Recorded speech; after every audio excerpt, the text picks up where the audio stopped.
Welcome, welcome, welcome to the United States Black Chambers USBC Directory. How is everybody doing? Listen, we're excited.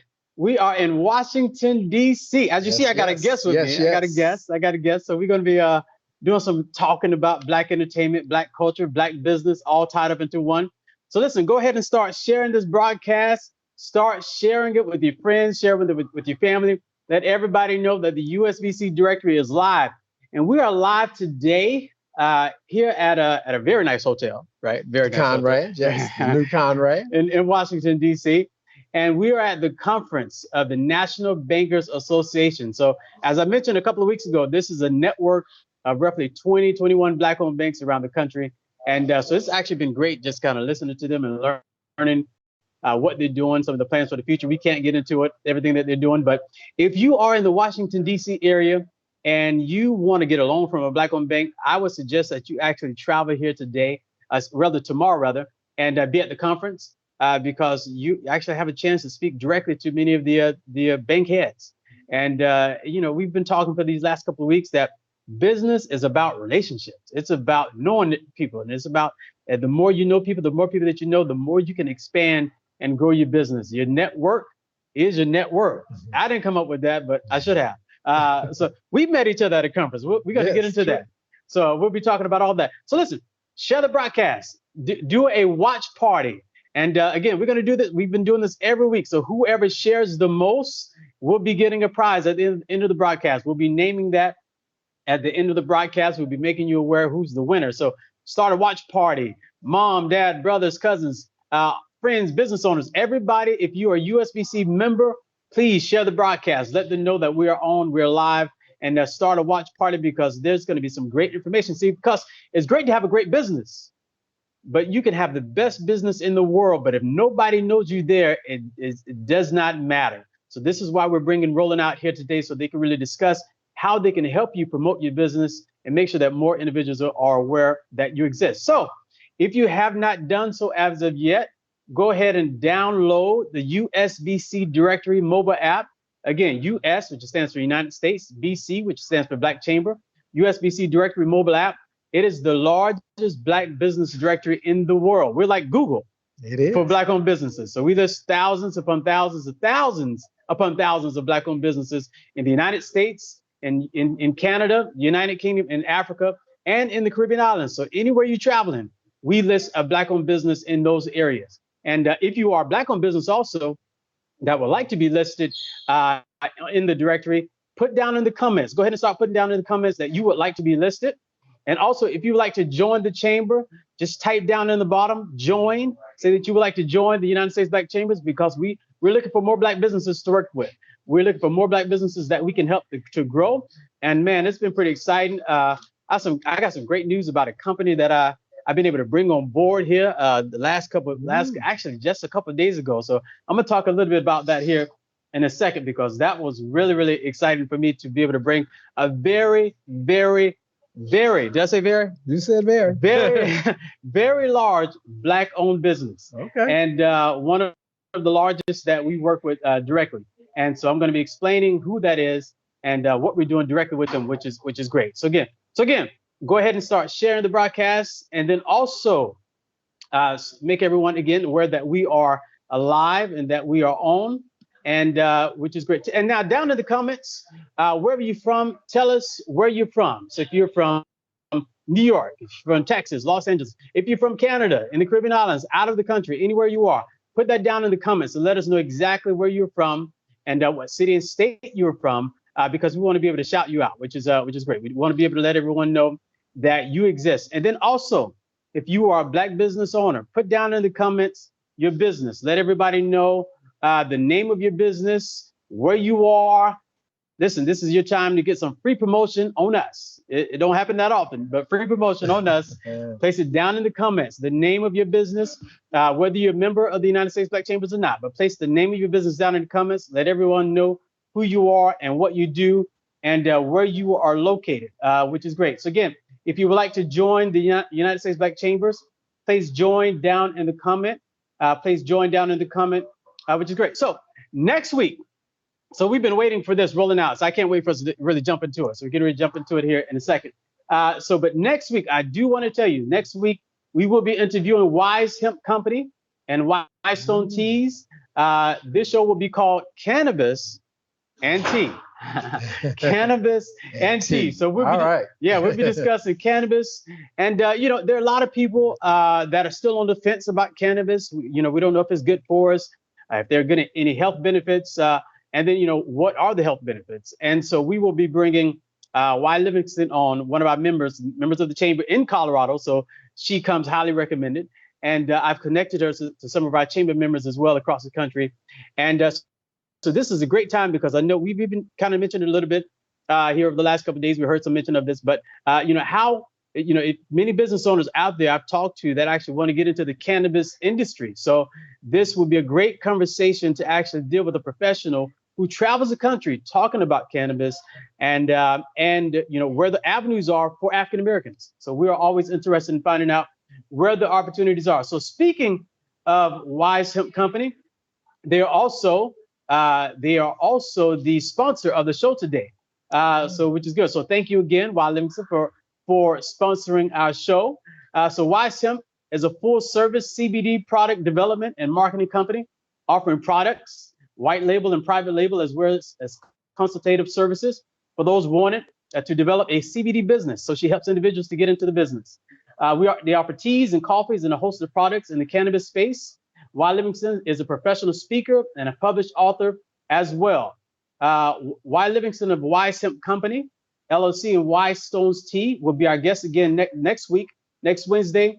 And Wise Stone has clients over the U.S., all throughout the United States, in Canada, and in Ireland. Wise Stone has been featured in national publications and has assisted over a dozen clients with opening their businesses. I probably should connect you to Y because and also, so they will be offering a 10% discount if you go to their website and use the code BWISE, BEWISC. Use the code BWISE. They will be offering a 10% discount for those that are watching this broadcast. So also, what I would like to do, I'm gonna shout out a few of our members that just joined the United States Black Chambers. I just want to kind of give a shout out. I love some of our new members. We got some great things coming up here in the next month, next 2 months, where we are focusing on getting our businesses to do business together. So which is great. So again, share the broadcast, make everybody aware that we are on. So a couple of individuals I want to make everyone aware is Shub Ali with World Services, Barry Johnson and Malcolm Ingram, the African American Chamber of Commerce of Pennsylvania, New Jersey, and Delaware. They just joined, so it was great to have them as well. Stacy Redmond with Get Sam's Now, an IT company. She's doing great business there also. Alex Montero of the DNA Group. Deborah Owens of Wealthy You. Do you know Deborah? Name sounds familiar. Wealthy You. She's been on Roland Martin several times, so I'm planning to have her on the show. So Deborah, if you're watching, get ready. We're going to have you on the show. So she does a lot of financial literacy, financial education, and so it was great having a conversation with her here recently. Krista Pillow of Divas and Dolls Fitness. Shayna Arnold, CFW Consultancy. Jaquez Lodeson of The Hierarchy. That's another one of our IT companies as well. Herb Joseph of Emerge Tech.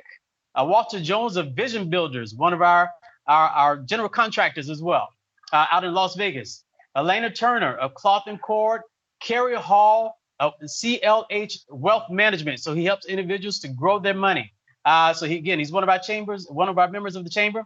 And Don Key of Low Key Express, one of our trucking companies. And this is the company that I was excited to tell everyone about. This is really exciting. Okay. This is really exciting. I'm really excited about this. So again, share the broadcast. Share. You all know that. I say that all the time. Share the broadcast. Make everybody aware that we are on, which is good. So I can't even tell the whole story. But what I will say, I don't know if I mentioned it before. Many people do not know. I don't know if you know that half of the gas stations in Washington, D.C. are owned by a black man. I did not know. Did not have a clue. Absolutely. So he owns half the gas stations in Washington, D.C. He also owns many gas stations in Maryland, some in Virginia. He also owns a lot of gas stations in every borough in New York City. Wow. Right. Black owned. And he's done great business. So the name of his company is called Capital Petroleum Group. They're one of our newest members. His name is Eyob Joe Mamo. So look up his story. One day I hope to have him and his team on. He's a very gracious gentleman. And the story goes, the way it goes is He was actually from Ethiopia, and his dad was sending him over to the United States to kind of get away from some of the turmoil that was going on in Ethiopia. His dad thought he was sending him to New York, but he sent him to North Dakota. Wow. But he came with a tear, and he started buying up gas stations all over the country, and so which is great. So I plan to have them on. So this is great. Look them up when you get a chance. So again, Capital Petroleum Group, one of our newest members of the chamber. We're glad to have them as a member of the chamber. So we are going to go ahead and get started here. So again, if you would like to join the United States Black Chambers, we're looking for greater Black-owned businesses. We're looking for more Black-owned businesses around the. Say it again. Join. Join, right? The JOIN. Yeah. Place that down in the comments, and someone from my team will be reaching out to you right away because we want to get you in. We have some great opportunities, some great conference calls. We have some great networking that we're doing, and we're helping our businesses to do business with each other. And I do want to give a mention last week to Eric Adolph of GovFlex. Eric, that was a great show that we did last week. So we were excited to have you on. So we're going to be doing some great things with Eric, with our members, to help our members to grow the business in the federal space. So again, if you want to do business with the federal government, please join down in the comments, and we'll be in contact with you so that we can connect you to the right individuals that can help you grow. So which is great. So again, go ahead and download the USBC Directory app. Let us know where you're calling from, and tag your business down in the comments, and share the broadcast. So we are going to get started here. So again, we are on the set. We're at the Conrad Hotel in Washington, D.C. for the National Bankers Association Conference. The money people. They have real money. They have real money. You know, you just kind of walk through the room. You're like, boy, it smells like money in there. Yeah. Some people look like money. It's amazing. So it's a great network. This is a network of the Black banks in the United States. So I've had some great conversations here over the last couple of days. So our guest today is Mr. Randy Fling, and I'm going to do an introduction for him, and then we're going to jump right into it. Is the Chief Operating Officer of Steed Media Group. Rolling Out Magazine is also United States Black Chambers President Circle member. We work closely together with him in this company. Steed Media Group provides news, entertainment in the digital space. Rolling Out Magazine has interviewed celebrities and business owners like Jordan Peele, Romeo Miller, Angela Simmons, J. Cole, Karen Silver. Karen Silver is amazing. Young Thug, Megan Good, Ella Varner, which is coming up very soon. We'll be talking about that. Okay. Jasmine Sullivan, and the former First Lady of the United States, Michelle Obama, which is great. So Steed Media Group represents 8 million. They have 8 million monthly visitors on their network of sites covering urban news. Steed Media Group creates custom videos. Now, this is very interesting. Custom video content in their Atlanta studios, and they publish Rolling Out Urban Style Weekly print edition in the top 19 markets nationally. Randy Fling is a highly accomplished and renowned media executive with more than 30 years of success in the technology. We're going to be talking about tech because I know you're very excited about tech. In the technology, digital media, telecommunications, direct sales, and marketing industry. Is there anything you don't do? Randy is a valuable asset for established venture-backed digital media companies seeking expert assistance with strategic planning, marketing planning, leadership, or financial system. He has a keen expertise that allows him to see and quantify the most meaningful KPIs based on business type. So without going any further, great intro, man. One day I'll give you an intro right there. One day I want to welcome Mr. Randy Fling. How you doing, sir? Thank you, man. It's great to be here. Definitely great to be here. Great to be here. Take a few seconds. So I read a lot, but take a few seconds, to kind of introduce yourself, tell everybody about yourself and Rolling Out. Sure.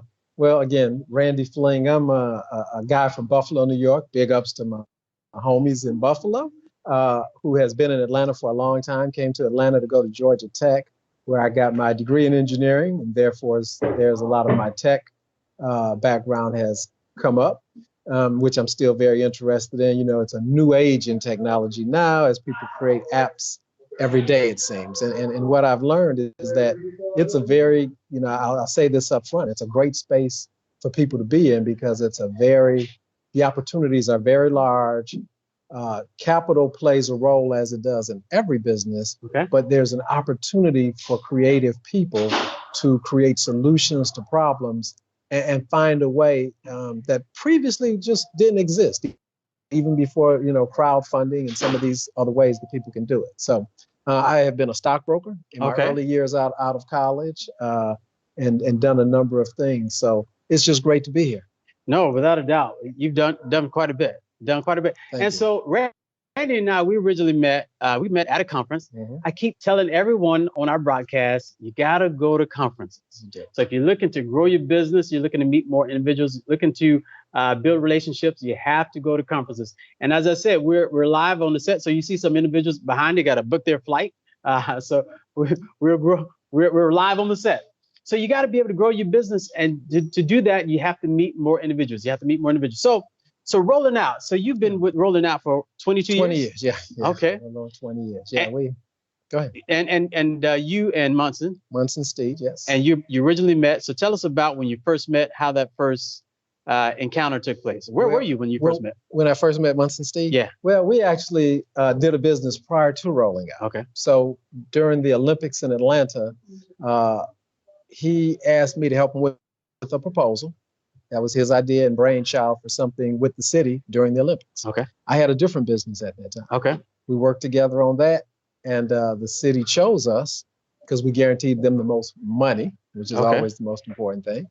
And I had to make some decisions. Okay. I tried to keep my business at that time, but an absentee owner from a business, if you're not well established or established at the level you'd like to be, right, can be difficult. So I had to make a decision and decided that what we were doing for the Olympics was important enough to actually shut that business down at that time. Wow. And what was the name of that business? Oh, it was Car Alarm City. Back then I had, I'm telling my age, but we actually had a paging company. We had a beeper company that originally had 27 locations throughout Atlanta. Okay. That I was a 30% owner of. Okay. We had built you've been a business that up in the early 90s. Yeah. Sold it off, went into car security, which was very popular at the time. And So you've just been a business owner for quite some time. I have. What age did you start? Did you actually start in business? I guess that's a good question. And I was in my 20s. In your 20s. Okay. Yes. If I told you all how old he was, you wouldn't believe it. But I won't tell it. I'll let him tell it. So give us some of the successes of Rolling Out. Well, I think some of our successes is we have, and somebody else said it to me the other day, that so many people have come through Rolling Out that have been editors at most of the Black publications, magazine-wise, and some even for other newspapers and chains of newspapers that really came through Rolling Out. They earned their stripes at Rolling Out. Okay. So for somebody to tell me that, and they name names, and I was like, wow, yeah, they have been the editor of a lot of other major publications that we all know, was very a part of what our original vision was. Yeah. And we thought would be an opportunity. There were a couple of things we had on our mind when we started it.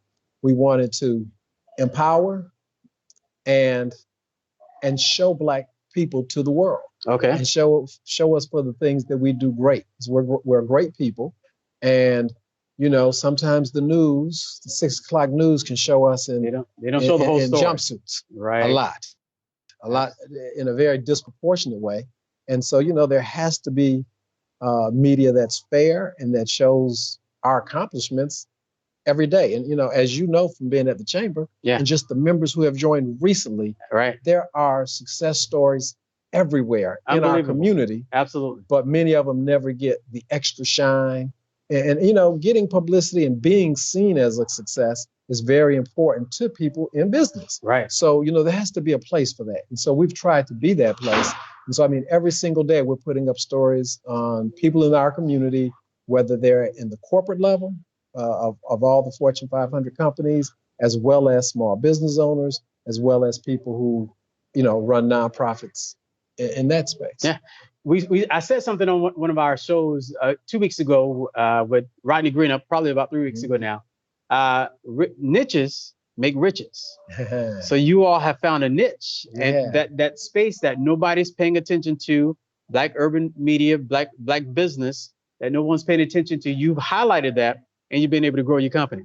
Yeah, and when we started, newspapers still used to cost. Okay. Information had a price. Yeah. So when we started, we decided to be free because literally, I know it's hard to remember everybody, but 20 to 25 years ago, the internet was barely here. Most people had never even been on the internet 25 years ago. And so as a result, I can remember an article, because we did a glossy even before we went to newsprint for about a year and a half. Okay. And one of the first articles we put, I know this sounds crazy, was, is the web too cool for blacks? I saw that. For us to ask that question. What year was that? 1997. Okay. 1997, we asked that question a couple years before we started rolling out. So again, we decided at that time, because the internet was free, we could see it was growing. That's why we went free with our publication. But what does that mean? Is the web too cool for blacks? We weren't participating. Okay.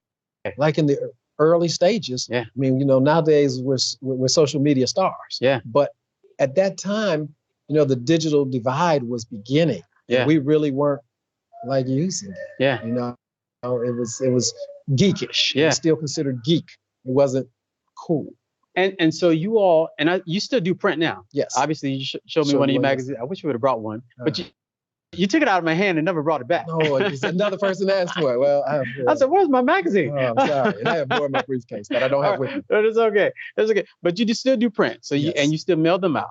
We actually put them out in places for people to pick up at restaurants and cleaners and local businesses. Now, as you see, many black-owned newspapers, and not just black-owned, just many many newspapers in general have folded. So how has Rolling Out been able to pivot? And that's one of the words we want to put down in the comments. Pivot is great for our businesses, because once you see that something is ending, how do you pivot to make sure that your business does not die? So how did you all do that?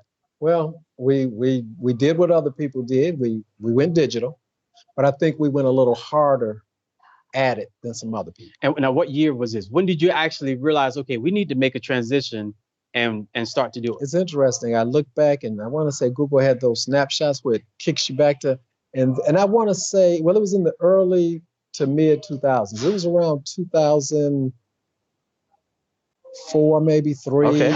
Okay.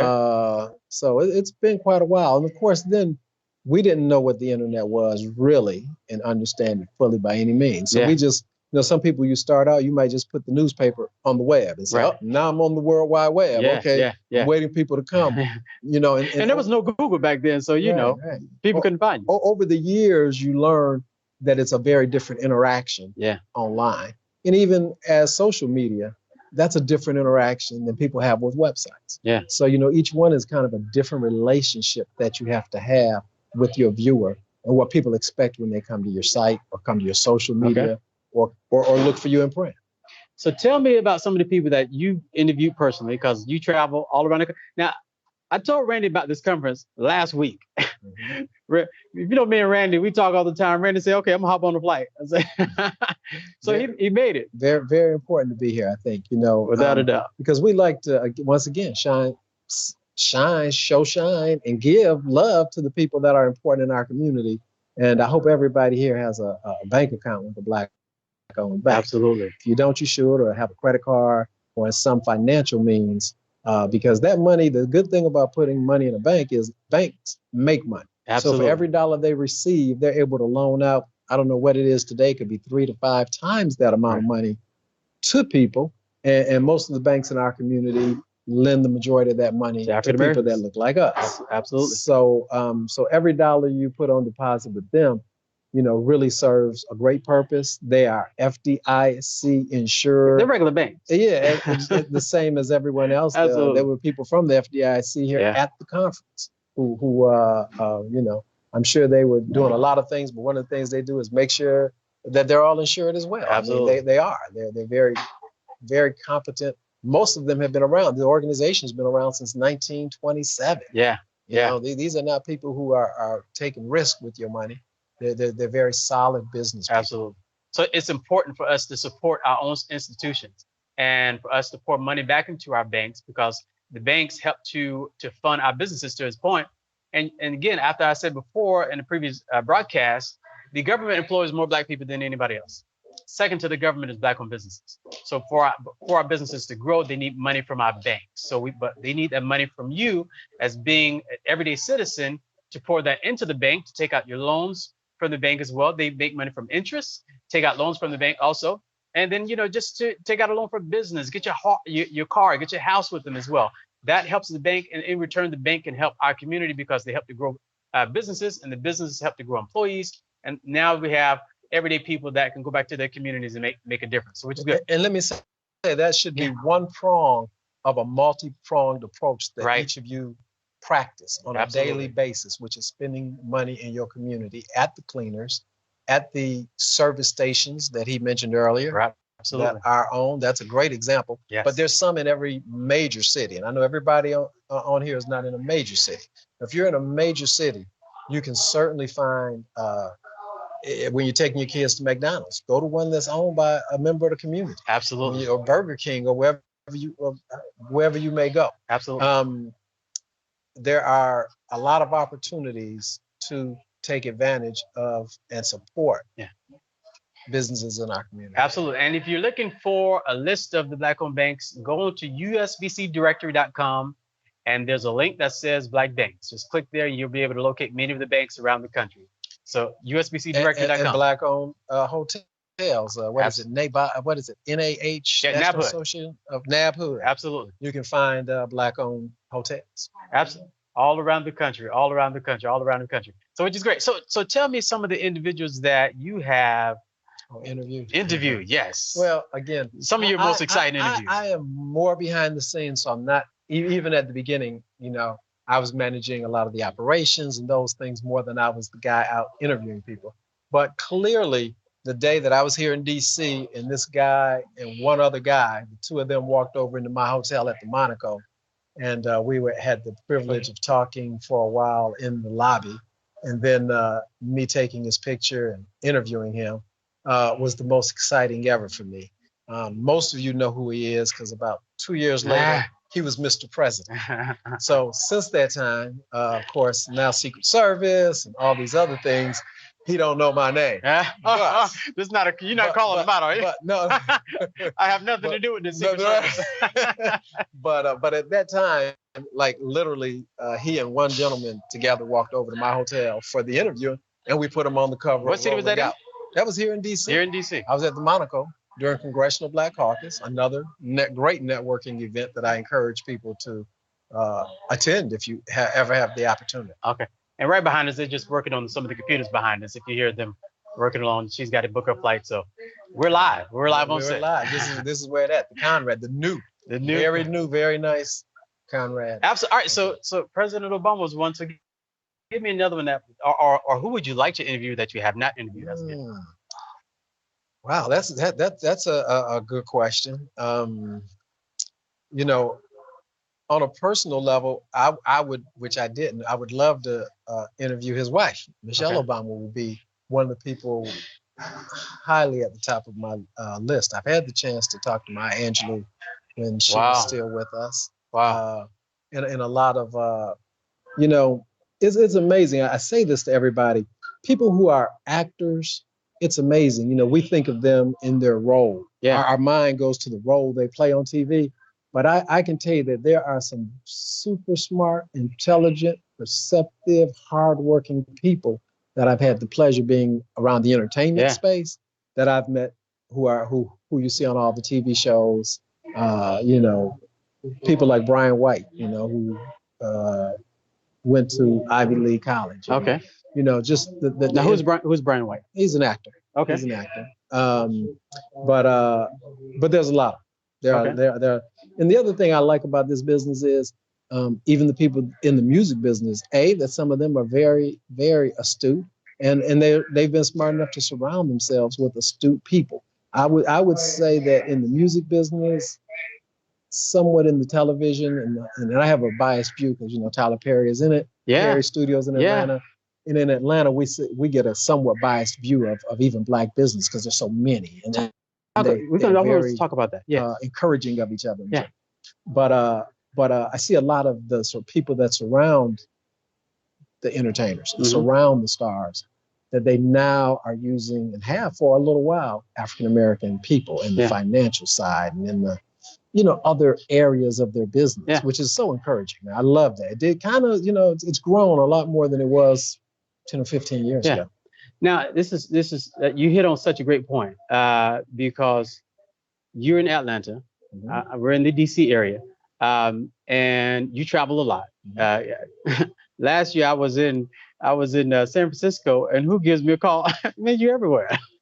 You're everywhere.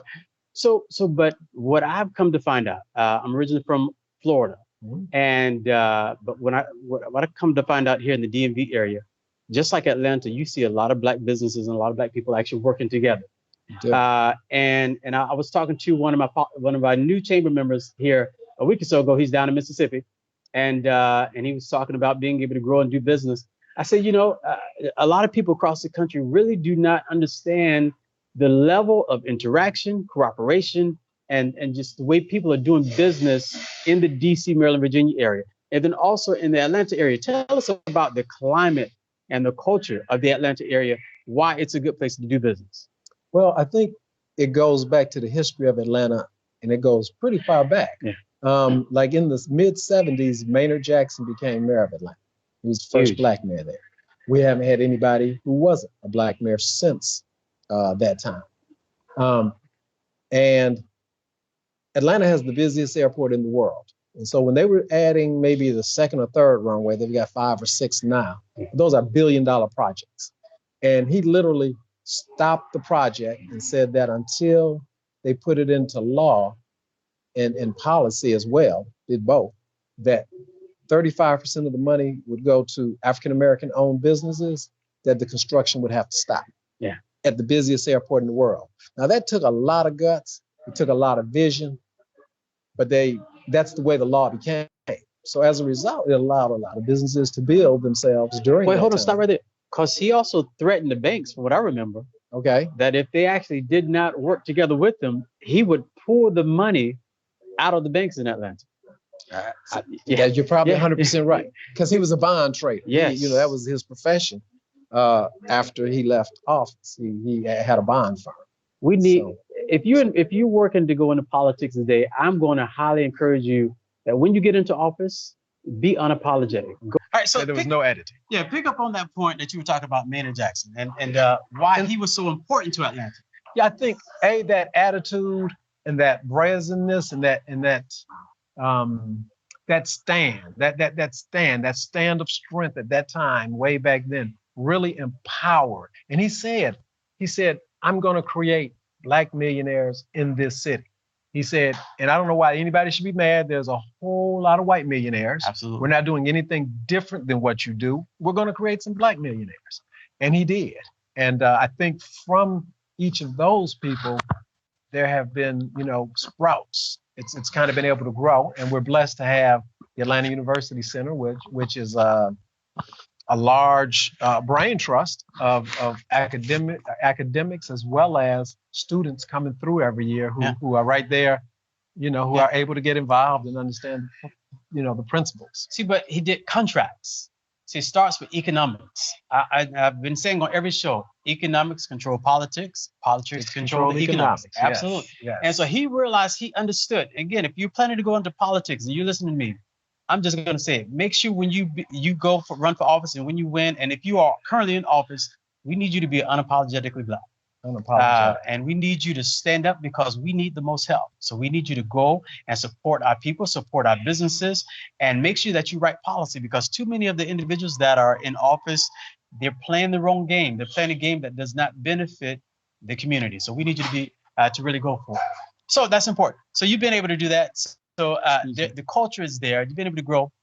So how has Rolling Out and Steep Media, from the days when you started, how have you been able to grow and scale? What's been important? What business tips can you offer the people that you all been able to do during that time frame? Quite a few. One, I would say that the people are important. And we've been blessed to have some great people work with us.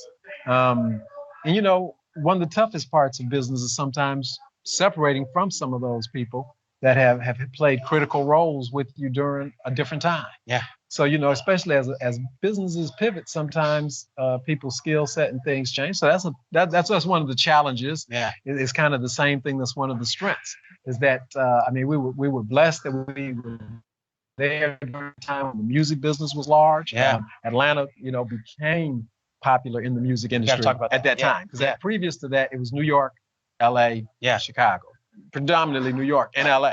And then Atlanta became a big music city right around the time that we were doing Rolling Out. So I mean, it was good fortune, clearly, that it allowed us to, you know, guys like Ludacris, who wasn't even Ludacris when we put him on the cover. Have you He was Chris Lover and Poon Daddy. They had the morning or the afternoon hip hop show in the city. And so, you know, to know him since those times is amazing. When was the first time you met Ludacris? Somewhere around that time. I mean, almost 20 years ago, because we put him on the cover probably maybe our first year, second year, somewhere in that range. It's another smart guy. Yeah. Mm-hmm. And that's the story. This is why it is so important. If you are also in media, it's important for us to be able to tell our own story. Yes. I heard that earlier as well. Because if you don't tell your story, somebody else would tell it for you. And so if you can tell your own story, you can control the narrative, and you can control, particularly if you're in business. This is why, again, if you're in business and you actually want to be able to get your business inside of a publication like Rolling Out, you have to reach out to them. Advertisement is so important. It is. Yeah, go ahead. And let me say, you know, you asked the question of a couple things that I think led to our success. I think Munson Steed and I have a good business relationship in that he's a visionary. Yeah. He's an artist. Many people call him a Renaissance man. He sees things. He has a certain way of operating. Pretty different than me. I'm an engineer-based guy, operations-based guy. So we do different functions, but we've managed to function together in ways that have benefited the company. Yeah. So that, you know, he knows what I've got going in my back and vice versa. Yeah. That we can, you know, and I suggest that to a lot of the startups that I mentor and talk to. You know, it's really good to have a team around you that can help and that's really sharing the same vision with you. And it's really good if you have a business partner or two, because, you know, don't be so greedy that, you know, it's all about you sometimes. Because, you know, when other people are invested in it the same way you are, they're more committed. I've learned in business, it's important for everybody to understand what their roles are, job descriptions. So he is good at being an artist. You're good on the tech side. And if everyone stays in the lane, then we can grow. Well, he's a sales guy. He's a relationship guy. Yeah. He's excellent. He has, you know, lots of relationships. He went to Morehouse. Yeah. So he had a lot of relationships through that community. You know, and there I was over at Georgia Tech where the community was small. Got great friends from over there, but the community a whole lot smaller than that Morehouse. No, that is big. So now I read something interesting about you all, that you have your own studio. We do. Now that is so interesting because you have your own studio, and you also have artists that come in. We do. And leverage your studio. Talk about that. And it's not a music studio. So we've got a 15,000 square foot building that we got a few years ago. We're right in Midwest. They call West Midtown, a very popular area that's, I mean, like booming crazy right now through gentrification. But yes, we have a podcast studio that we had built out. We have studios that people can come in and shoot a full television show in, photo studios. So sure, we have live streaming just like we're doing here today with people. We got about 5 different shows that actually take place every Tuesday, different guests, different topics. Some are socially oriented, some are a little more politically oriented. Mine, of course, is a little tech oriented. Yeah. So we've been able to extend ourselves through that as well. Because when I saw that, I thought that was genius, because that is a way to bring in celebrities, to kind of bring them in. Now, have you been able to leverage that for interviews and for business as well? Well, sure. And I mean, for us, you know, thank the good Lord, we have, you know, bringing in celebrities was never, you know, not so much of a hard thing, but it does certainly make it easier than having to go somewhere else where they are, or always go to a hotel and get permission and to do a photo shoot. When they kind of like today, yeah. And we did get permission, by the way. Right. Yeah, we definitely got permission. But we just set up in the wrong direction where somebody else could walk behind us. Yeah, exactly. But and so, you know, I mean, that obviously helps, you know, and it's nice for them, and we appreciate the respect they show us when they come and see what we've done. as well. So it's very fulfilling. No. So one of the issues that we're going to move along as well. But one of the issues that many of our businesses deal with all of the time, and I would love to hear what you all did, is gaining access to capital. Mm-hmm.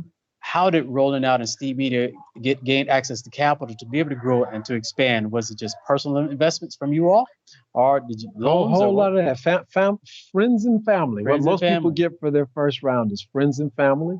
Shout out to the Atlanta Economic Development Authority. They're now called Invest Atlanta. Okay. But we did get our first loan from someone else who wasn't a friend or a family of $25,000 from them. And that was through relationships and somebody who believed in you for $25,000 very early on in the business.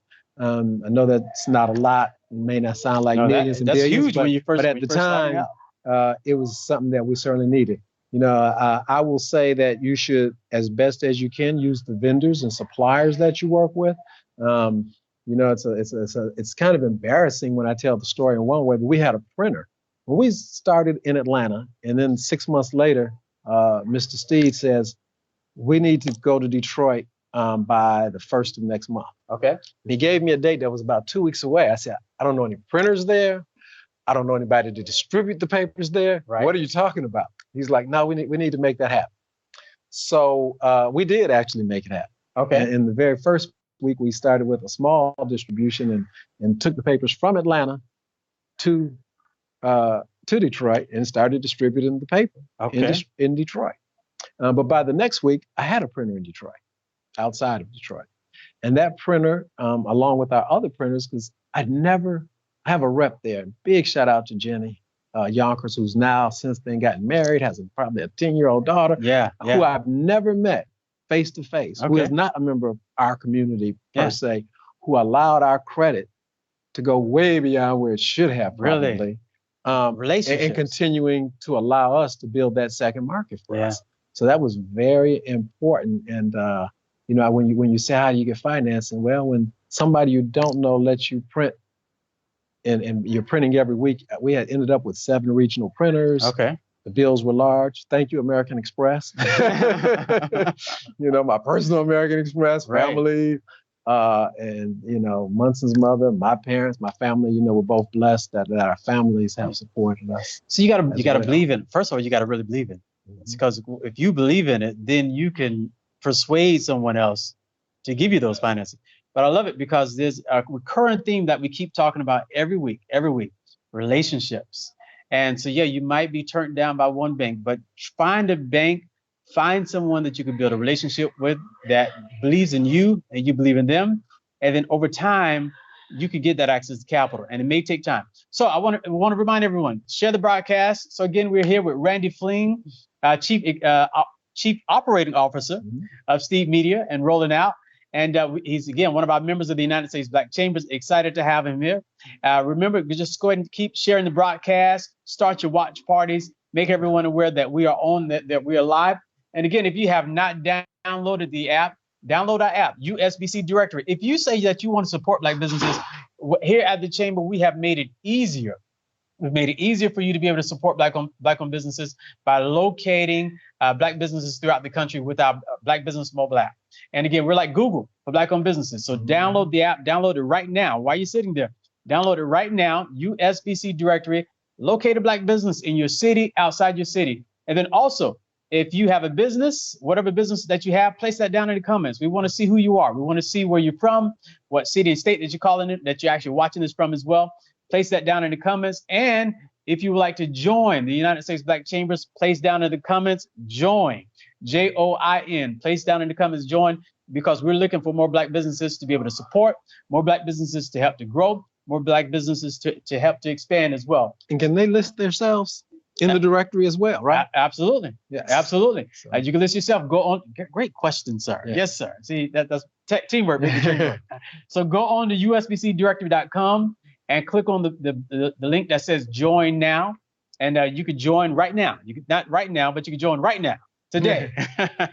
You can join immediately. So it's good. So we've heard some of the great things, some of the successes, like because you've traveled all over the country. You've been in New York. Is there any states? Are there any states that you haven't been to yet? I'm sure there are Utah and a few other places, but yeah, Maine. Something else was crossing my mind about relationships that we were go discussing, and that really is that same printer is still our printer today, 20 years later. Wow. And I still haven't met my rep face to face ever. Wow. And she believed in us enough that even though we were way beyond where we should have been before, they realized it one day, like, wait, you owe us how much money? We said, you know what? We do, but we're going to pay you every week. Yeah. Until we're caught up to where we needed to be. Yeah. So that was a blessing that it kind of slipped by on them. But the bigger blessing for them and us both was that we were able to actually continue to have a relationship, continue to use that printer. They continued to profit by it. And so did we, because during that time, like I said, we went there 6 months after Atlanta. Detroit was the next place we went. So we were still pretty lean on the capital side at that time. So that really helped us a lot. Give me the cities that you print your magazines go to. Now, all the majors, New York, LA, San Francisco, Miami, Houston, Dallas, Charlotte, of course, Atlanta, New Orleans, DC, where we are. I said Dallas. Yeah. So you're in all the major markets. All the major markets. So if someone wants to get your magazine, how do they get it? What do they do? They can actually email us, and we can tell them exactly where to pick up the print copy if they want. Or, what a lot of people do is go online and they sign up for the newsletter. Okay. So the website, rollingout.com. Rollingout.com, and it'll say join newsletter. And you can get that, and then it comes to you every day in your email. I get them all the time. I said, man, this is happening. Yeah, I get all the news, which is great. So that's good. So that happens there. So we've heard some great things that you've done, but what have been the pitfalls? What have been the hurdles of building a magazine in a digital age when many of the magazines and newspapers are dying out, but you all are still here? We're still here, thankfully. Yeah, well, thank God. I think I think there's a few things. I think Munson's leadership in staying on top of sales and making sure that there was income, even as we transition into digital, played a big role. So, if there's has to be somebody on the team who's wakes up every day thinking about sales. Yeah. And so sometimes in business, especially a small business, people are focused on their craft. Mm-hmm. You have to be focused on your customer. You have to be focused on creating a good product. But if nobody on the team wakes up every day with sales on their mind, it's going to be a problem. Bills don't pay themselves. Bills don't pay themselves. Now, again, if you've got a tech business that's viral or there are certain industries where, that doesn't have to per se be a person involved every day in sales. But if you're doing most businesses like a B2B type business, somebody has to be business to business. Somebody has to be hitting the pavement selling to those business people and proving to them that you're a partner that they want to do business with, whether it's in construction. I can remember people telling us when we first were selling advertising, they're like, oh no, we don't advertise in publications that aren't 3 to 5 years old because we don't know if you're going to be around. We don't want to put our clients into something that's on its way out. And so, how did you get around that? What did y'all do? Well, did some creative things. Well, to be honest, you keep looking for more clients. For those who you can't be a part of, you remember who they are. You stay polite. You continue to build a relationship. You talk to people in our business, ad agencies, so that they may have other clients. that they can put in, even though you might have went there looking to get, I want General Motors, right? I want, I want Cadillac, I want whoever, and they may tell you something like that.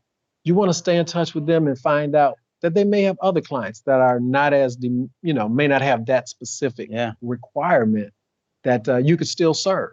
And so that was very important for us to realize how important that was. And follow what other people are doing. Look to see what other people in your industry are doing, and follow that sometimes, especially when you're the new kid on the block. And in our business, it's pretty easy to see who other people's customers are because you can flip through their magazine and say, oh, this person is advertising to our market. For us, it's a relationship with the market that we have, the people who get our newsletter every day, the people that follow us socially, people that come to our site. that read the publication. We try to make sure that they're getting something from us so that, we get their support. And their support is just being a part of our community. Yeah. We consider ourselves a community. That's why we started the RIDE conference. Man, you are good, because I was going there next. You're going to go there next. Okay. But before we get there, it's so important because, this is the age of social media. So everybody's on Instagram, Facebook, we're on Facebook right now and YouTube simultaneously. Right. So Periscope. So all of these social media platforms, and many individuals feel as though that you have to do all of your marketing through social media. Mm-hmm. Social media is great, but I've also learned that you have to get out and still today meet individuals, hit the pavement. So I have many of our companies that are in IT space are just doing other things, and their sales are low. And I tell them two things. One, either you need to learn how to do sales yourself, or you need to find someone that can do sales for you. But you have to be able to sell yourself, sell your product, sell your service, because you could have the greatest product in the world, and it's not always that people aren't buying from you because you're Black. Sometimes they're not buying from you because they don't know who you are. And sometimes they're not buying from you because, again, you're somewhere in the dark. So you have to get out there and you have to make sure that people know that you exist. So which is important. So salespeople can be the best investment you make. Yeah. I know it's hard because there's a ramp up time for a salesperson. There's a sales cycle in the business. And so if you're not funded, that's the first thing you don't want to do. You're thinking, ooh, I can't afford this person. Yeah.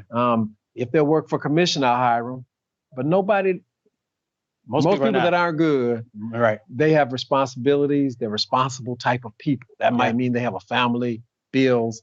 They can't go into a new business just and say, I'm going to sell it. And they know too, it's going to take a period of time to learn your business, meet the people that are relevant to your business, and sell them. Yeah. And so if they're waiting on a commission, they're not going to really, it seldom works. Let me phrase it that way. It can work, but seldom. Listen. Many major corporations today, they still have sales teams. This is why we get so many phone calls, telemarketers. They have sales team. They may have outsourced it to India, other places, but they still have sales teams. So we must learn how to incorporate a sales team, whether you have to pay someone virtually. There's websites that exist for that. I use some websites like that also. So you may have to use people virtually to do some sales for you, but you have to be able to get more sales to grow your business. And sometimes just doing it yourself may not be enough. Which is where advertising comes in. Which is where advertising. Advertising is the connector to marketing and direct sales. So, in an ideal world, companies, every major company does all three. They've got marketing, which is a marketing department that says, here's how we're going to position our brand. Yeah. We want the place we're at today to be a 5-star luxury hotel. Yeah. So here's the things we need to do in our brochure, our website, our concierge, the person that people see when they walk in. We got to do these things so that people perceive us that way. And that's what you have to do for your business. Be perceived a certain way. That's one step. Second way is be known. So now that could come from advertising, digital ads, print ads, social ads, sharing, obviously, through social. People do. All of those ways are how people get to know you at some point. Yeah. But that's not closing the sale, especially if you're B2B. Yeah. B2B normally involves a direct sale. Yeah. So, the three work together. By the time a person is getting to the direct sale, they've probably seen the type of advertising that you do. They expect to have seen the type of advertising that you do. It makes it easier if they have seen it. Yeah, and then they should be getting your marketing message through that advertising to know this is the kind of organization that maybe they want to do business with. Absolutely. So that's great stuff. I love that. So tell us about the RIDE conference. Glad you brought that back up. It's just that quick left. No. I don't forget, sir. I don't forget. We just had our 3rd annual RIDE conference. It's called Rolling Out Innovation in Digital Entertainment. And we do it in September every year in Atlanta. And we thought it was a great way to bring the community together and to transfer skill sets. So our most important goal of that is that people leave there with about 3 things. Knowing people that they didn't know when they got there, hopefully having learned a new skill that they didn't have when they got there, and then putting the two together in a meaningful way that allows them to strategically move their business forward. So we bring in skill sets from a lot of different spaces to accomplish that. We have a track in technology, a track in business, a track in entertainment, and a track in thought leadership. And we bring in people that, are well known on the celebrity and entertainment side. But equally, if not more important, is we bring in some heavy hitters in the business space who really are willing and want to share themselves with the people. And our conference, what everyone has said to me, and I really felt really good this year. That when was it? September 6th and 7th. Okay. It's a 2-day conference on a Friday and a Saturday. Is that when I ask people what they think about it, nobody said, "Oh, it was a good conference." Yeah. Now, why did that make me feel good? Because nobody said they all said, "Ooh, this is what I got out of it. Yeah. I met this person. That's important. When so-and-so was talking, man, I mean, like the people that I've met here, That's important. And that none of the people ran out the back door when they got off the stage. They stood there and waited on the people to really get that little personal touch with that person off the stage that they wanted. And like when people tell you what they liked, they knew it was good. Versus saying, they're going to tell me it's good just because they didn't want to tell me it was bad. But they pretty much, I mean, you never tell the preacher the message was bad. Right. But literally every person that I spoke to, they all said the things that were good about it. So that made me feel really great. Tell us some of the people that's been at your RIDE conference. And what year is it? Was this is third year? Third year. It's third year. This was the third year back in September. This was third year a few weeks ago, right? Okay. Well, I guess now we're out of September, but yes, 30 days ago. I mean, Ray J, Charlemagne the God, Mona Scott Young, who created Love and Hip Hop series. Dame Dash, John Singleton, rest in peace. Laz Alonso. There have been some tech superstars that we've had there from the tech space. Carrie Hilson. I'm forgetting probably more people than I'm remembering. But those are some heavy hitters. And so, we have a keynote. We did do a women's luncheon on Friday, and we honor some women. And then Saturday, we did a music. We gave an award this year to Jazzy Faye. Okay. So we had a tribute. We had live singers who sang, our singer. Okay. 10, big shout out. She did a great job. A cappella. With a little backup. And even Ayo and Teo, for those of you who are familiar, they came out and performed as well before we gave Jazzy Faye his achievement award. That you just mentioned something, because half of those names, most of my audience don't have a clue who they are. Okay. And Dallas Austin. They might know Dallas Austin. Dallas Austin. Okay. So, but these are, Grammy winners. These are. Which is great. But tell me this, what is Rolling Out doing? Because for my millennials that are watching, I want you to get ready. Every month, we are going to have a special millennial call. We're going to be doing some Google Hangouts. We're going to or some conference calls.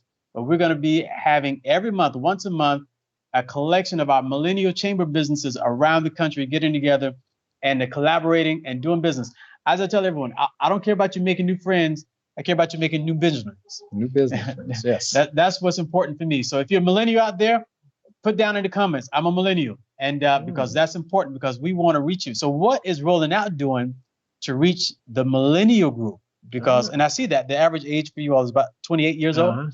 So what are you doing and how do you reach them? Because many of our business owners want to be able to reach them.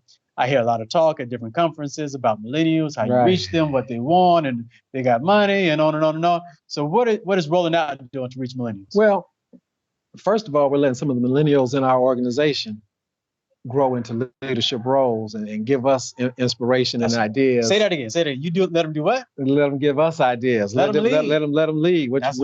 We're trying hard to build leaders who can, and we lean on them. We ask them those questions that sometimes they're not even asking themselves. To say, well, what do you think is a way to be successful with what we know, but from your point of view? And how would you do it? And so, you really have to ask them. I have found you have to, because they'll leave the meeting and go on social and they're doing their thing, and it's like, and we're like, well, wait a minute, couldn't you apply the way you just did that to this business solution over here? that makes everybody more money, makes the business grow. Yeah. And it's not that they don't want you to succeed or that they're not committed to helping our business succeed. I mean, we appreciate them. As you know, one day, Munson or I will be there doing it, and they will be. Yeah. Well, you know, it's intended to be a long-term business. Yeah. Yeah. You know, not a. So I would say that you know, every music is a universal language. Yeah. So the fact that we're able to work with a lot of people in that industry helps to, you know, and I mean, we've broken people that weren't like her, you know. H.E.R., the singer. H.E.R., the singer, her, Yeah. for those of you who don't know. Great music. Probably a year before she came across that stage and won her first Grammy, which was, I mean, she came up really fast. Okay, yes, she did. But about a year before that, when she was beginning to bubble, big shout out to Amir Shaw, our senior lifestyle editor, who kind of just put that together and put her on our cover. So you got to look for people that are, you know, and I tell you that even in business, you know, everybody can't be a Fortune 500 company, right? But there are companies that might be the next Fortune 500, that might be in an industry related to yours, could be a joint venture partner, as we talked about.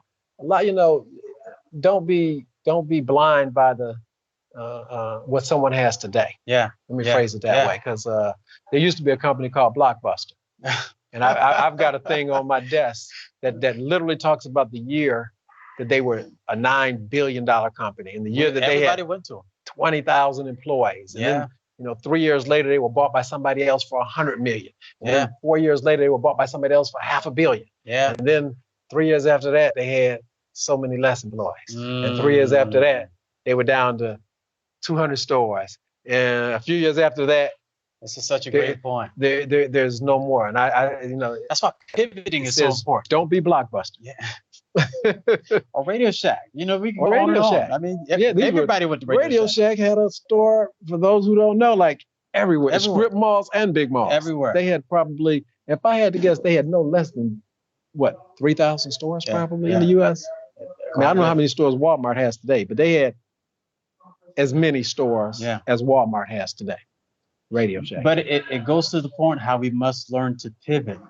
See, because how could Blockbuster do all of that and then Netflix understand, to your point with Munson being a visionary? This is why we must all be visionaries and have visionaries around us and listen to them. But Netflix understood where the market was going.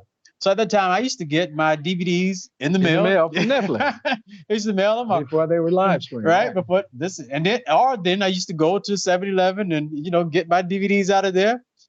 But they kept reinventing themselves. Now it's all digital. And look, now not only are they stopped mailing DVDs they're making movies. Right, they're making the content. Exactly. And they're one of the biggest content creators. Unbelievable. And they're giving a lot of opportunities, thank goodness, to our community, actually. It's an outlet that has allowed many, of our community to have an opportunity to be seen through movie making and show making that didn't exist 10 years ago. So remember to share the broadcast. Keep sharing. We're going to go on here for a few more minutes and we're going to wrap up here shortly.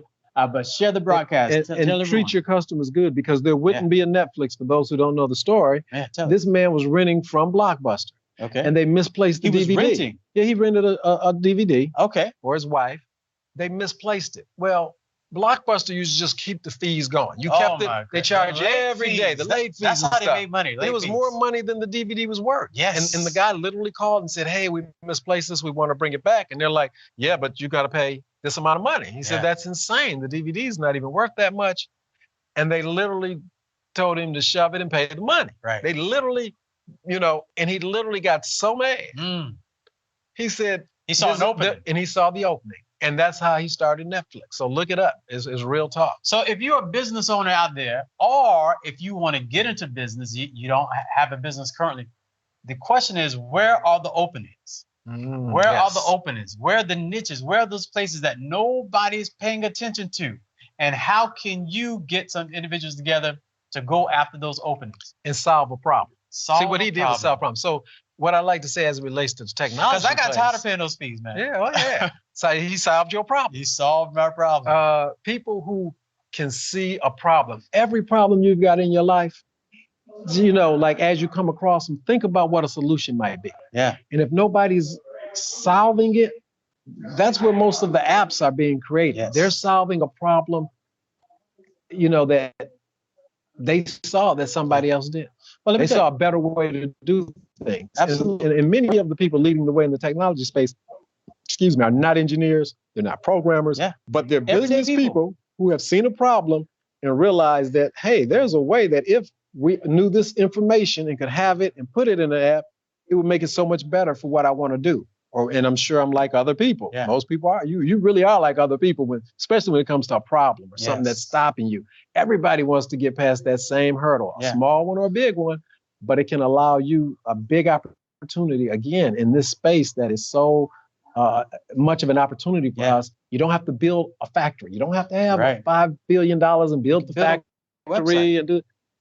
There's a lot of ways you can get an app built nowadays for $5,000 or $10,000 that can become viral and do a lot of things.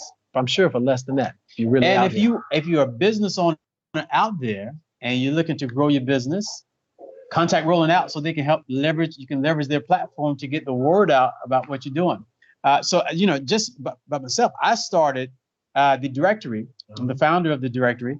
And I realized I wanted to locate more Black-owned businesses around the country. And I felt like if I wanted it, I know that many other people wanted it. And so I went on a tear, myself and my business partner at the time, Phil Bellamy. And we began to grow and do our research and build the directory. And now here we are today with the largest Black business directory in the world. So where are the openings? Where are the problems that people are having that you can solve? And so it's important to be able to do that. Man, this is some good stuff. Good stuff. It's good stuff. Airbnb, they started out, all the hotels were sold out one day in San Francisco. And they said, I wonder if we put some air mattresses down. Wow. And bam, in no time, people wanted them. It was actually called Air something different, Air and Breakfast or something. And they would, like a bed and breakfast type situation. But it was literally some air mats on a floor in San Francisco. That's why it's so important, even for you that have been in business for 5 years or 10 years. We mentioned it a little bit last week. It's so important not to look, and I've had to learn this in business as well.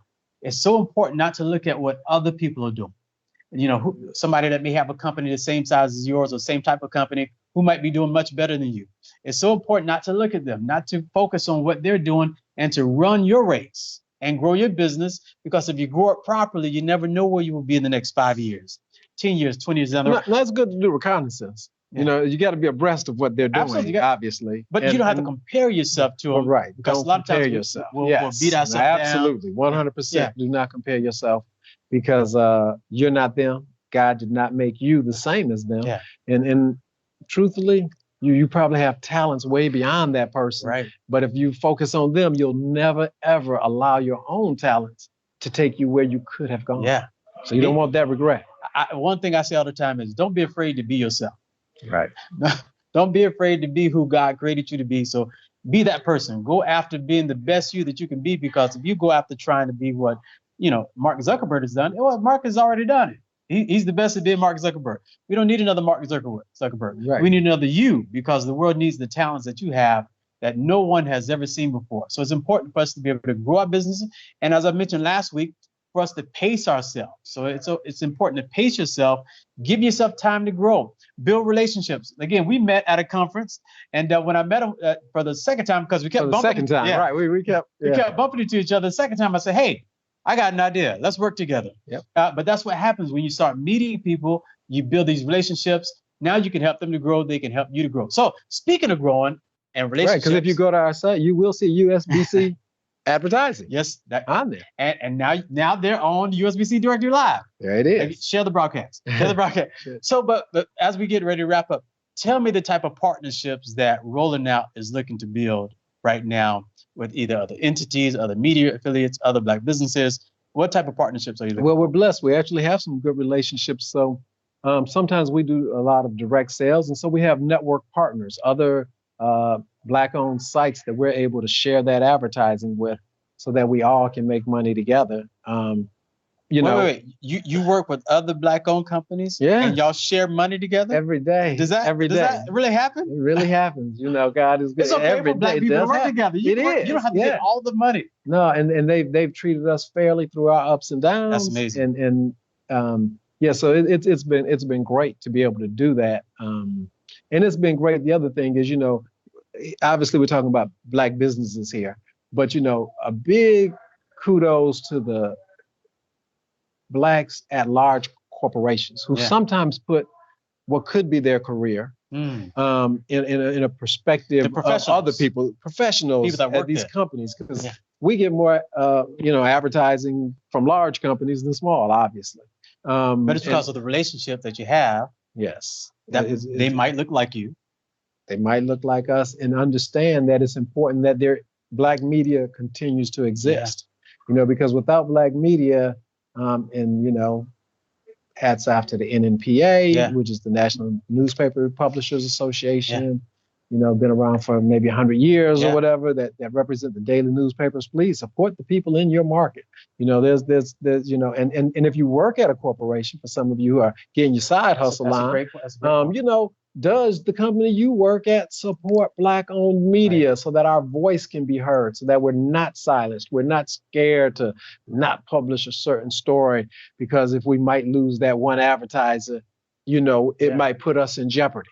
You don't want to have your community's voice on an edge because they're so scared to say something that they'll lose advertising. Which is what keeps us in business. So, it's important that, again, when I say it's a community, those are the other parts of it, that there are people in the corporations who stand behind the concept and the reality and the facts of Black-owned media. I'm going to say I was at a Black Enterprise conference here a couple of years ago. Actually, I may have been at another conference where some of the founders was there, and he talked about the founder of Black Enterprise, Earl Graves. And he has great relationships around the country, worked with many individuals, and he talked about people who are professionals. So everybody does not have to be a business owner. Your target might be to work in the C-suites, which is completely fine. We need your representation there so that you can come back and help businesses like this. And one of the things that Earl Graves actually said was, the reason they put you in the C-suite is so that you can help your people. We think it's the opposite. We think you don't want to rock the boat. This check is looking good. No, you are there in that professional spot so that you can help Black people as well. So it's important for us to understand. And the same is true in politics. Yes. Same is true in politics. Be involved. I call the two parties the Bloods and the Crips because they don't act any better.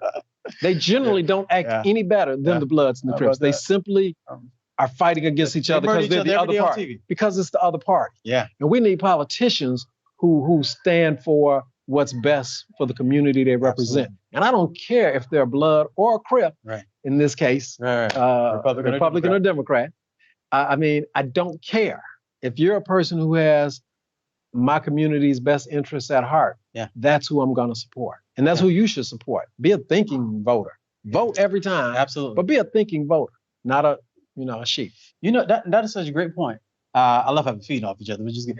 Because one of the things I say is we have one Black Republican senator out of South Carolina. We actually need more Blacks to be in the Republican Party as well. I know that's people, it's like, whoa. No, we need Blacks in Republican, in the Democrat, and in the Independent Party who have the best interest of the Black community, because we need individuals on both sides of the aisle.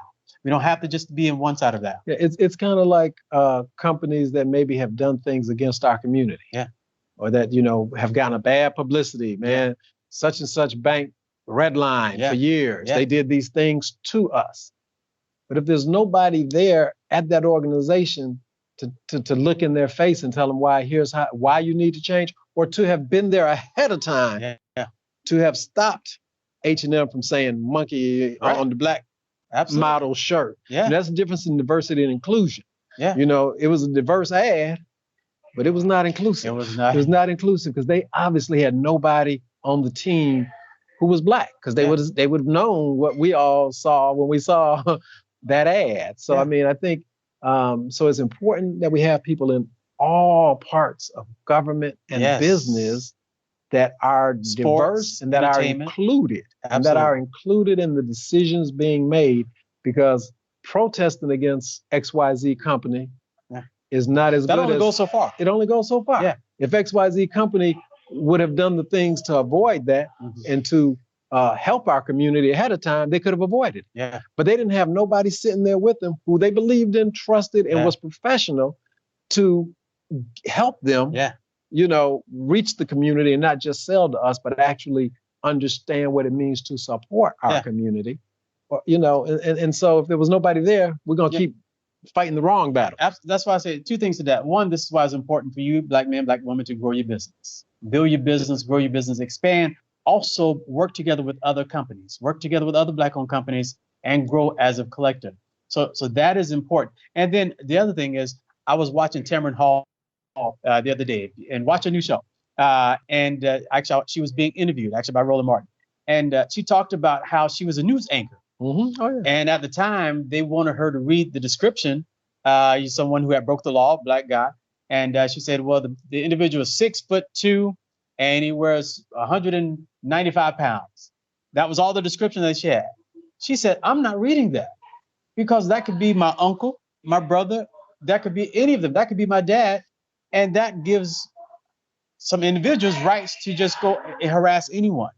So she said, I'm not reading. So, but it happened because she was in the proper place. When she mentioned that, it was like, oh my goodness, we never thought about that. So we need you in every area, every industry. We need you to grow a business, support a business. And again, you don't have to necessarily be a business owner, but it is important for you, wherever you are, to make sure that you are there to support the community, grow the community as well. Yeah, be conscious. Be conscious. Wake up. Wake up.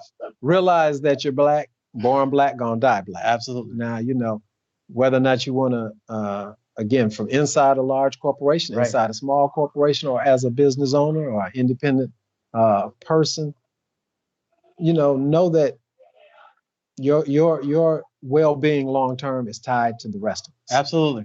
You can't just go at it by yourself. You can't. We all do great. We work together. Last thing I say on this, there is an organization, I won't name an organization, but there's a very large black-owned company that one time a year, they actually get together black corporate executives, and they meet together. I see you trying to figure out who it is. Yeah. But they meet together to talk about, you're in the C-suites. Now, what do you do? What initiatives, what goals do you need to support to help black businesses and to help the black community? So if you're in the C-suite, we need your voice. We need you to speak up. We don't just need you taking up space. We need you to help our community and help the black community, which is important. Yep. So that's key. So now, as we wind down here, I want you to tell me, because we talked a little bit about it, but actually, I wanted to ask you about the sister. What is that you all do? The sister. Oh, Sisters with Superpowers. Sister with Superpowers. So this for all your sisters out there with superpowers. Every black woman, black girl magic, call it what you like. Yeah, no, we did it in 3 cities this year: Atlanta, Chicago, and Dallas. And it's a way for us to honor our sisters and show some love and give them some shine in a way that I hope has been meaningful to them. It's a reception, it's an awards program. We're at a beautiful facility in Dallas 2 weeks ago. Okay. The Black Arts and Literary Arts and Literature. It's a phenomenal place, to be honest. They had this huge auditorium. I mean, it's amazing. Yeah. We did a special issue, glossy, that highlighted each of these sisters, and they're all making big difference in the nonprofit world, in the corporate suites, small business. The Dallas police chief, who's a sister. There's a sister who's chief of staff for the Dallas Mavericks. Which is very uncommon. A woman in sports. She's in your magazine. Yes, she is. She was one of the sisters that we honor. Yeah. It was an amazing event, and we've done it in 3 cities. We hope to do it in 6 next year. So we might be coming to a city near you and near DC and some others. Yeah. And it's a way, what I have seen is in the tech space, I see it in business, is that honestly, black women are leading the way. Yeah. Black women are leading the way. So we need our black men to step up. Black men step up. These sisters, they do understand working together. Man. They do understand, I think, that they don't know it all. Sometimes I think, our egos can get in our way. Yeah. And I think women sometimes are able to, come from a more learning perspective and even a little more cooperative. And what I see is, as much people talk about women can't get along and all that, and maybe that's true on a personal. Aspects, yeah. No, it may be true on the personal basis. I might say, they don't have to be best friends. There's a lot of guys that don't get along either. They don't have to be best friends. Yeah. But I see them working together in business, and they support each other and support each other's business at a very high level. And I see that, and I'm encouraged by it. And I think that's a huge part of our future. So ladies, please keep doing what you're doing. Continue to be a great example to all men of how we really can work together better, and how we can listen better to each other, how we can take counselship better and really change our behaviors and pivot and check us when we're treating you wrong. Y'all do all that. Superpowers. That's all it is, right? Superpowers. What can I say? They got superpowers. They gotta go to work to save the world, then they gotta come home to save the world. But no, so when's the next one? Well, it'll be next year. We're not doing any more this year. Okay. We're doing our 20th anniversary in December. Okay. In Atlanta. So we're gonna have a big gala and a concert. I was gonna ask you. So do you have the dates on that yet? We don't. Actually, and I should know it. It's the early part of December. Well, almost the mid-December, just before the middle of December. Okay. So stay tuned. So is everyone welcome? Well, everyone's welcome. We're gonna have a concert. Everybody will be welcome. We did one on our 10th anniversary. It was $10 tickets. Okay. We did it at our place. It was a nice concert show, and we're gonna do the same for our 20th. We may have to make a trip up there. Yeah, and then we're gonna have a gala as well. Okay. So that'll be obviously a little more. There are a lot of people working together in Atlanta, which I love. There's a lot of collaboration. So if you have a business and you're in the city and you're looking to move, go to DC or go to Atlanta. I would highly suggest it. And they're successful. I mean, there are groups of Black entrepreneurs in LA. When I go out there, there's in New York. I mean, make no mistake. In Chicago, how could I not say Chicago? Chicago has a very rich history. This Black entrepreneurship. I did a paper back in the day on the Chicago. And Detroit. Yeah. I wrote an article. Actually, you can find this article on USBC Directory. If you go to USBC Directory and click on the articles page, wrote an article about the Chicago Defender and how they started. And things were so much better for Blacks at the time in like the 20s and the 30s and the 40s that they actually would send out the newspaper to Blacks down in Mississippi. Okay. And down in Atlanta in the South. Right. Mm-hmm. And word started getting out. This is how some of the Great Migration took place, because they start sending out newspapers and they start telling people how the standard of living was. Right. They had jobs. The Ford factory. They had jobs. Absolutely. Come up here. It's like it's still racism, but you can breathe a little bit better. And so this is why media is so important. This is why this platform is so important, to help you get the word out, so that we can all understand where we can go, where the opportunities are, and how we can really work together as a collective. And I'm gonna quickly say something about social media, because we've all become reliant upon social media. But let me tell you, as a business, when Facebook started, we could post something on our page, and all of our fans saw it. And then all of a sudden, half our fans saw it, and then 25%. It's less than 10% of the people that follow us get to see what we put out on our Facebook page. But Facebook is happy to take some money. Oh, yeah. Then we'll show it to the rest of the people. Right. So you build up your following in a social media market that you have no control over. And the day that they decide to change the game, all you can do is do it. I mean, right now, Google and Facebook make the majority of the digital advertising in America is spent with those two companies. Amazing. So think about the other people who might be looking for digital advertising, like a Rolling Out, or other people. We're competing against Google and Facebook. Now, again, 1 minute, we happy to build our Facebook following. It's a social media. People are, it's one more way to build our brand. But then as they cut down on who we were actually reaching, now they're taking the money.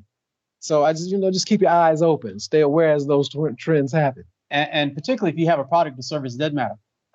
That is such a profound point, because we're going to be dealing with some of this in our upcoming conference calls that we have coming up. So we're actually going to go in further detail what you could do as a business owner to really grow your following and expand your following outside of social media. Because again, one day they can wake up and say, hey, we're not going to do any of this anymore. Yeah, you got to pay for this. Oh, wait, you got a business? No, you can't put certain kinds of posts up. Yeah. Oh, there's been a lot of censorship we've been hearing about. Censorship, or just, it's only for, if you're trying to advertise something, we're not going to let you put it up no more. What happens when that happens? And if you're trying to advertise something black, I've seen a lot of that. Yeah, Yeah, you've seen them, there is a lot of censorship, that happens. And then, artificial intelligence does a lot of it, but the artificial intelligence was built by people who don't have sensitivities to the way we use words, the things that we say. So they end up shutting us down. I'll call it unintentionally, but it's intentional that they didn't have us on the team when the AI was being programmed, the artificial intelligence was being programmed.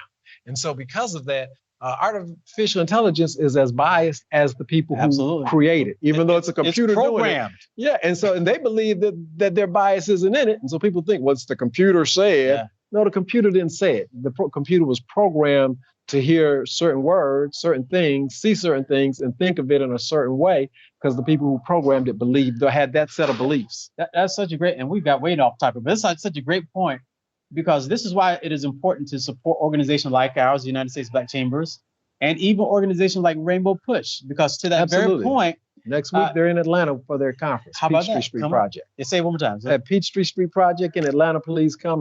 The 10th, I think, is Wednesday and Thursday. Next week. Please come. I attend. I always attend. And I've heard a lot of backlash about what is Reverend Jackson doing. What are some of our civil rights leaders are doing? Reverend Jackson went to Silicon Valley, every single one of our major social media companies, and said, give me your diversity numbers. And many of them refused. But one by one, he bammed on the door. And not just the social media, the Hewlett Packards of the world that are building the products that we work on, the Dells of the world, Salesforce of the world. Big kudos to Reverend Jackson. I follow him on Twitter. He makes a lot of sense. He's a legend and a fighter for us. So let me tell you. Send money. Be a member, people. Be a member. Stop acting like the NAACP didn't help you get where you were, or Reverend Jackson. Please. You just said something. Or the Urban League. But this is why I love. Speaking of NAACP, $15, $25, y'all. Come on now. Just send the check one time, once a year. It ain't that hard. Once a year. Support your own. But it's so important. I heard Derek Johnson say something, president of NAACP. Derek said we do a bad job of telling our own story. So a lot of times we think our organizations aren't doing anything, but it's important for us to actually do our research. And I think NAACP is actually doing a much better job with some of our other organizations at telling their story, telling what they're doing, because they are doing. So Reverend Jackson went and to many of these companies, and many of them would not release their diversity numbers. So he got smart. He said, okay, I'm gonna buy some stock into your company. No, he started that way before Silicon Valley. Yeah. That was his original Wall Street project. Okay. He bought stock in companies so that he could be at the shareholder. He could be at the shareholder. So when you're a shareholder, you have rights. Right. You can show up to the meeting, and when Reverend Jackson shows up to the meeting, I think you got to pay attention. Yeah, because you're a shareholder. Yeah. And just it's a quick. While we're on that, please. Yeah. President Obama put into place the Jobs Act, and the biggest thing about it is you can now crowdfund money. And Black entrepreneurs have realized it. They are crowdfunding money. And I'm not talking about Kickstarter where you get a t-shirt. Yeah. I mean, you get an investment in the company, and you can invest for as little as $200, sometimes $100. Yeah. But you're really helping that business to reach their goal. And I think for those of you who are trying to raise money, you should look into it. If you're the type of business that can scale, with some additional capital. But you'll learn about it by investing in somebody. $100, $200. Now you're a shareholder in someone else's success. And so there's places to go. Literally, if you Google crowdfunding platforms, you go to these platforms and they'll have 100 companies on there that you can choose to invest in. And there are some that are Black, so you should look for them. Now that's amazing. That would be a great article to write. Have you written anything about that? We had somebody from one of the platforms at the conference. Okay. Talking about, that platform. But no, I have not. And I probably need to write a little more write about that article and we'll send it out, because I think it's important for us to understand there are options. There are tons of options. And so when Reverend Jackson went and banged on the door, they eventually, all of them had to release their diversity numbers and showed how, I think the largest company only had like 7%. No, I don't even think that high. One of But them, anyway, one of maybe, them, so yeah, somebody had 7. one of them Okay. did have 7%. But they were averaging about 1%. Yeah, 1 to 2%. You know? And so, but this is why we need you. But some to of be them in have places. doubled it since that time in 3 to 4 years. They've actually doubled their number. He shined and the even light though it's on only 2% now, Yeah. which is horrible, right. it's twice what it was because of the efforts he made to shine that light. And it would have never happened had he not gone there, bammed on the door, say, what are your diversity numbers? This is why we support our organizations. These are some of the things that they're doing. So they're not just yelling and screaming, some of them. Some of them are actually doing real work. Doing good work. So what you say? So lastly, okay, this has been good stuff. This has been good stuff. I know you're a tech guy.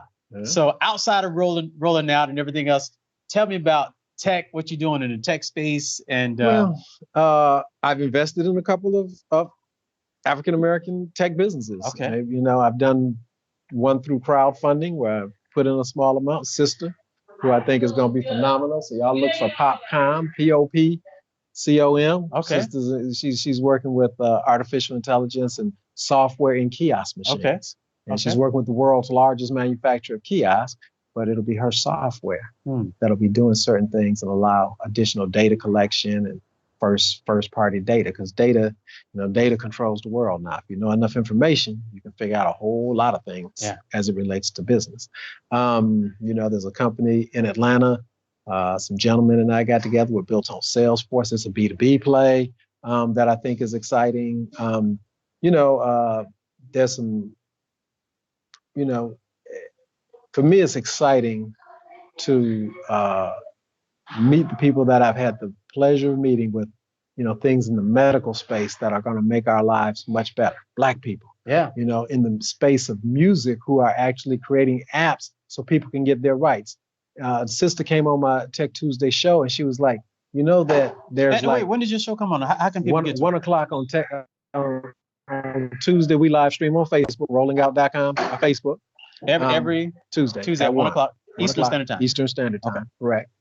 And she's created this app so that there's like $50 million a year or some crazy amount of money that ASCAP and BMI, which are the people who hold on to royalties for all music, and it may be more than that, but that they don't pay out because they don't know who the drummer was, on that song that now is being played on the radio. Right.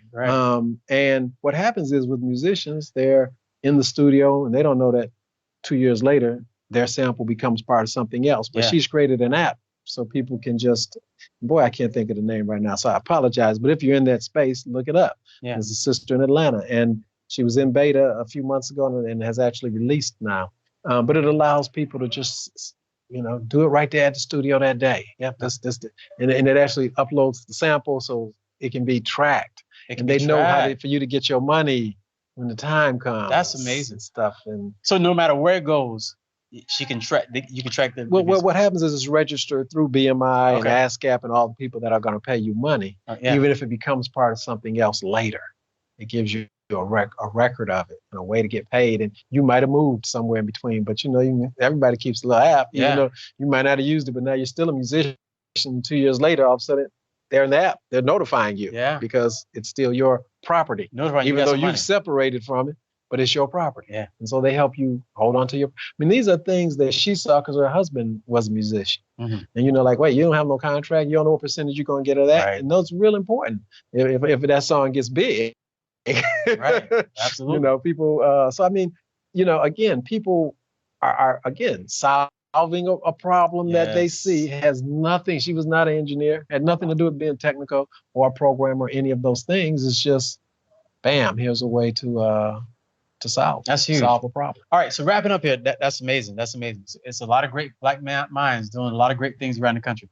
So give us some calls, the actions, what you want people to know about you, how they can get in contact with you, get in contact Rolling Out, follow Rolling Out, sure, social media pages and all of that. We're rolling out everywhere. So Twitter, Facebook, rollingout.com. We're very easy to follow.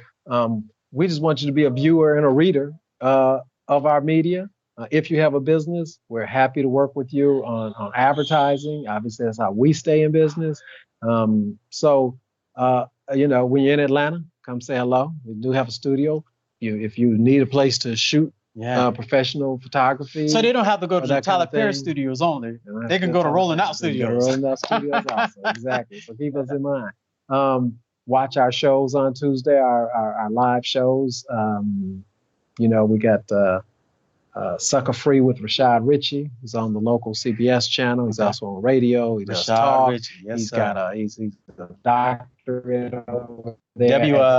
Okay. Yeah, he's over at the 1380 Clark Atlanta. He's a professor. He's a bomb brother. He has a show, Lipstick and Cognac, which is a very interesting relationship show between the two of them. Okay. And the guests they have on. So that we have some great shows. We have a lot of fun with it. Big shout out to Crystal Jordan, who has a show, Relationship Reality Check. Okay. So she'll bring on people, and really talk about relationships with relationship experts, as well as people that are very much popular on TV. That's so amazing. She'll have a lot of them on the show as well. So all those you can find if you go to Rolling Out, look at videos, you'll see the shows. So one of our companies, rollingout.com, one of our members. If you are not a member of the chamber, you are missing out. Missing out. Join today. Again, you can join by a couple of ways. Put your information down at the bottom in the comments. Just type join that you want to join, and someone from our team will be in contact with you. Or go directly to our website right now, usbcdirectory.com, and click on the link that says join now. Click on the link that says join now.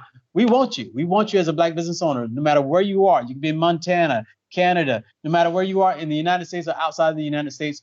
We want to be able to work together with you as a business owner so that we can connect you to companies like this Rolling Out.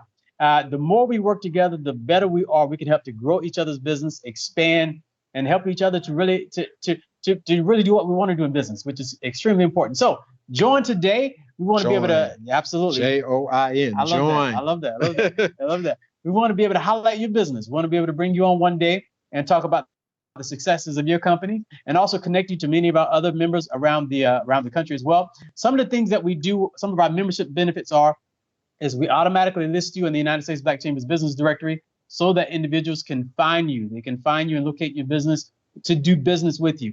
We have our monthly member-only conference calls as well. Those are key. Our members love those. So we bring in other members of the chamber. We have to really talk about how they grow their business, and they explain to other members what they've done to grow their business, and we really leverage that platform. We do a lot of introductions. We introduce our members to each other, and I cannot tell you time after time again, members that we've introduced to each other, now they're doing business together. Doing business together. We've expanded them. We've introduced you all to many individuals as well. They've expanded in doing business. They've done some partnerships. They bought and sold some things from each other. So we really do what we can to make sure that our businesses are growing and that they are expanding and that they can do business together with each other. So these are some of the things that we'll be doing with you to help you to grow. My number one goal, as I tell all of my members, is to help you make money. So we deal with many of our major corporate partners as well.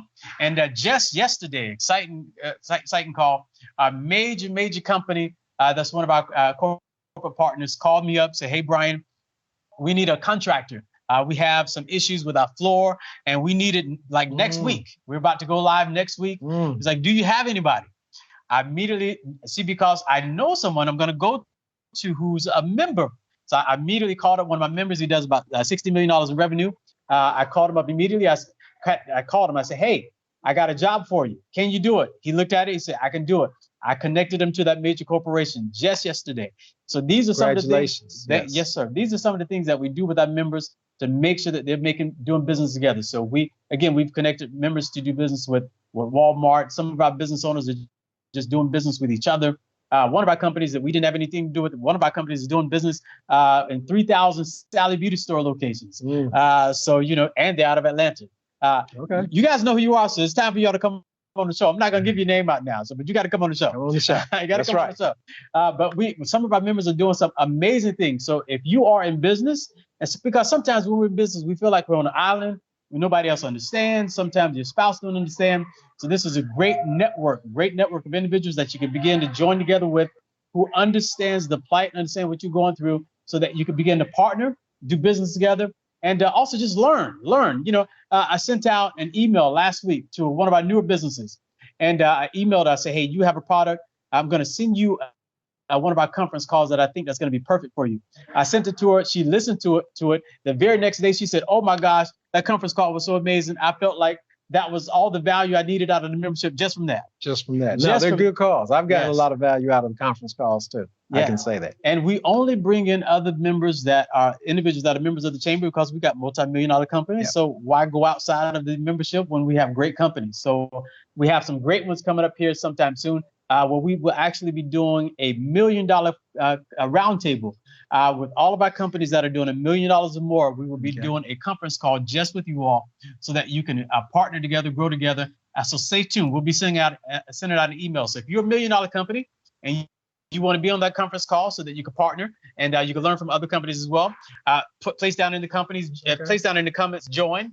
And again, we'll be in contact with you so that we could reach out to you and begin connecting you. So this was great. Thank you, Randy Fling. Absolutely. And I forgot, I'm Randy. If anyone wants to reach me directly, I'm randy@rollingout.com is the easiest way to reach me. Easiest way to reach you. So I do want to give some more love to our sponsor of the call today again. Our sponsor for this week is Wise Hemp Company, LLC, and Wise Stone Teas. So again, next week, we're going to be talking about cannabis and tea. I know there's a lot of users out there, probably some users right now. Cannabis and tea, how does that affect the Black community? So we'll be talking about that. So Wise Hemp is a full-service CBD product development and marketing company offering products, white label and private label, as well as consultative services for those wanting to develop a CBD business. That's very important. So they offer teas and coffees and host their products in the cannabis space. Y Livingston is also a professional speaker. So if you want to utilize her services, actually her information will actually be down in the comments area. So look down in the comments area. They're going to be placing a link down there as well. Y Livingston is a professional speaker and published author as well. Y Livingston of Wise Hemp Company, Wise Stone Tea will be our guest again next week, 7 o'clock Eastern Standard Time. Wise Stone has clients over the United States, in Canada, and in Ireland. She's doing business internationally, which is amazing. Wise Stone has been featured in national publications and has assisted over a dozen clients with opening their business in the CBD space. They will be offering a 10% discount if you go to their website and use the word BEWISE, BEWISE, BEWISE. Use that word and you will receive a 10% discount on some of her products if you go to her website, which is great. So again, her web address should be down in the comments. Tori, if you can place that down in the comments, that would be great. So again, next week, Wednesday, October 9th, again, we'll be interviewing Wise Hemp Company. And do not forget to download the app, USBC Directory app, USBC, which stands for United States Black Chambers. USBC Directory, download the app right now. Locate a Black-owned business in your city, outside of your city. Support Black businesses. Support Black businesses. Support Black businesses. If we all just do that, we all get to win together. Everybody wins. That's the only thing we got to do. We did that one. There's nothing more important that each one of us could do. If we all did that. One time a week. One time a day. It would change the dynamics of our community. I know some of y'all don't believe that, but my friend Maggie Anderson wrote a book. Maggie Anderson. And they actually proved it. Yeah. Her and John proved and sent the documentation to Northwestern University there in Chicago. Northeastern and Northwestern Business School. And they actually proved how many employees that you. It was more than Walmart. Yeah. If just Black people who made $75,000 a year would go from spending less than 1% of their money to 10%. 10%. I think it was 10%. Yeah. That would create more jobs than McDonald's and Walmart. Yeah. For our community. Just that. The little bit you do does make a difference. But we are the change that we're looking for. We keep looking for other communities, looking for help from someone else. The help is coming from us. We are the change. We can do it. Yeah, we can do it. We're gonna do it. Yeah. How about that? We're gonna do it. We're doing it now. What you think? I think we're gonna do it. And I just need each of y'all to do it with us. Absolutely. No, this is great. So again, download the app, USBC Directory, USBC Directory app. You can get it in your Google Play Store and also in Apple. Again, we're the Google for Black-owned businesses. So we make it easy for you to locate Black businesses in the United States and outside of the United States as well. So again, also, thank you all for joining us. Thank you for sharing the broadcast. Thank you for creating your watch parties. Thank you for telling people about us. Continue to tell people about what we're doing here at the United States Black Chambers. We are highlighting and promoting Black-owned businesses, and we really do what we can to help them to grow and help them to expand, which is important. Again, if you want to join the chamber, place join down in the comments, and someone from our team will be in contact with you. Or you can go onto the website, usbcdirectory.com, usbcdirectory.com. Click on the link that says join now, and you can join today and become a member. And I personally will be in contact with you. Everyone knows I make those phone calls. So I'll be in contact with you to begin connecting you and helping you to grow and help you to expand. So this is great. This is great. We're so glad that you all joined us. Thank you all for everything that you've done. Join us next week. Next week, I'll be back in my studio. I've been traveling a little bit, but I'll be back in my studio next week. And again, we will be interviewing Wise Stone as well. So again, go to wisestone.com, WYSTON, and again, type in Be Wise as well to get that 10% discount. Thank you all for joining us. You all have a great day. Thank you. Thank you so much. Thank you. We'll see you next week. See you next week. All right. This is great, sir. Absolutely.